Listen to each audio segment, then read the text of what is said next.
11:50 আমরা মেসেজ পেয়েছি আমাদের এই এলাকার নিকটবর্তী fire station Konabari fire station. 11:50 মেসেজটা পেয়ে তারা তাৎক্ষণিক 2টা ইউনিট নিয়ে এখানে আসে। তারা মাত্র 15 মিনিটের মধ্যে এখানে চলে আসে। দ্যাট মিনস 12:05 প্রথম 2টা ইউনিট পৌঁছায়। তার আগেই এই আগুনটা অনেক বড় আকার ধারণ করে, কারণ আপনারা দেখতে পাচ্ছেন এখানে প্রায় 20টার মতো জুট গোডাউন আছে, বিভিন্ন সাইজের হতে পারে, মানে বিভিন্ন সাইজের। এবং ঠিক বামে দেখতে পাচ্ছেন এখানে সুতার গোডাউন আছে, সুতার ফ্যাক্টরি আছে, এখানে সুতা তৈরি হয়, এবং পাশে সুতার বিশাল বড় একটা গোডাউন আছে। তো আগুন এখানে 15 মিনিটের মধ্যে আসছে 12:05 কোনাবাড়ি এসে দেখে আগুনটা অনেক বড়। তাৎক্ষণিক আমাকে ইনফর্ম করে, আমিও রওনা দেই, এবং আমরা আরও 4টি ইউনিট, দ্যাট মিনস সারাবো থেকে 2টি এবং বগুড়া থেকে 2টি, টোটাল 6টি ইউনিট এখানে পাঠাই। এই সবগুলো ইউনিট প্রায় প্রথম ইউনিট 12:05 আসে, তারপর পর্যায়ক্রমে ইউনিটগুলো আসে। আমি এখানে চলে আসি 12:10 মধ্যে। এসে যেটা বড় চ্যালেঞ্জ দেখলাম এবং ঝুঁকি ছিল সেটা হলো, আপনারা জানেন যে জুট গোডাউনের আগুন অনেক বড় হয়ে গেছে। পাশে হলো প্রায় 400-500 বাসাবাড়ি, অত্যন্ত ঘনবসতিপূর্ণ। এখানে বাসাবাড়িতে আগুন ছড়ানো একটা বড় ঝুঁকি। আবার আকাশ তো আপনি দেখতে পাচ্ছেন যে অনেক অনেক হাওয়া ছিল, বাতাস ছিল, ঝড় ছিল। পাশে মসজিদ, এটা হলো উত্তর সাইডে।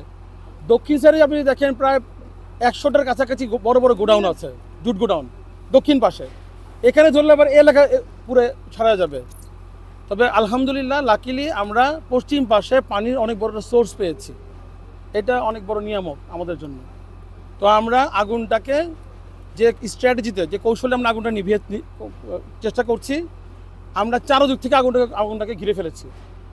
আমি স্পষ্ট বলেই দিই, আমাদের উত্তর দিকে 4টা ব্রাঞ্চ পাইপ, যেখান থেকে পানি বের হয়, 4টা ব্রাঞ্চ পাইপ।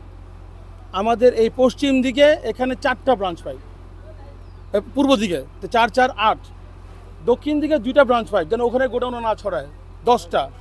এবং পশ্চিম দিকে 5টা ব্রাঞ্চ পাইপ, টোটাল 15টা ব্রাঞ্চ পাইপ আমরা পানি দিচ্ছি, ব্যাপক পানি দিচ্ছি। এবং এখানে পাম্প আছে, 5টা পাম্প আমরা লাগিয়েছি। বাট আগুনের ব্যাপকতা অনেক ভয়াবহ, একটা টাইম লাগবে। বাট আমরা আগুনটাকে ঘিরে ফেলেছি, ইনশাল্লাহ আগুনটা এখান থেকে আর অন্যদিকে যাবে না আশা করি। আমরা এই বাসাবাড়ি পর্যন্ত, বাসাবাড়ির মসজিদ এই উত্তর দিকে আগুন ছড়াতে দেয় নেই, যেখানে 500টার মতো ঘর আছে। এখানে প্রায় 20টার মতো হবে, একজন বলেছেন 12-13টা গোডাউন। আর এই বাম দিকে আছে সুতার ফ্যাক্টরি এবং তার পাশে সুতার গোডাউন। এইগুলোই মোটামুটি পড়েছে। ইনশাল্লাহ আগুন আর ছড়াবে না, আশা করি আমরা এটাকে কন্ট্রোল করবো। যে নিয়ন্ত্রণ, আপনারা নিয়ন্ত্রণ করতে পারবেন। আমরা তো আগুন লাগার পরে এসেছি, আমরা জানি না এক্স্যাক্টলি। জি, বলা যাবে।